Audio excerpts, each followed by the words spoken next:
So now the next step is going to be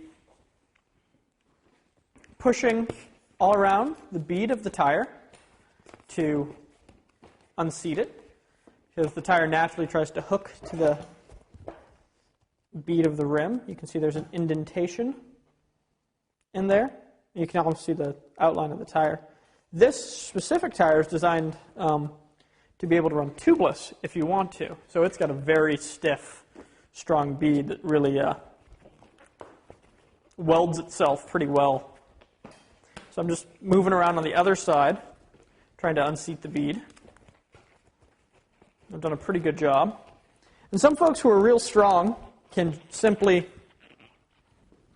take the tire off by picking up one side of the bead and pushing around.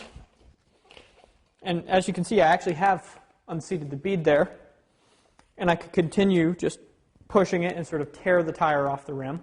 Most people don't have that skill or ability, so I'm going to show you how to safely remove your tire using a tire lever. These are usually sold in packages of 3. There's a lot of different brands and makes of tire levers on the market. My favorite ones are these wide plastic levers with a bit of a spoon to them, made by a company called Pedro's. They slide really well, and they rarely pinch your tube, which is one of the hassles that can occur. You can see the valve stem is over here. I'm starting opposite of the valve stem with my removal, because that's where there's the most slack, usually, in the tire. And now I simply push my tire lever around, and there we go. We're off. So now I'm going to pull out my tube, set it aside. Then I'm doing the same thing I was doing earlier, just pulling the bead off the rim.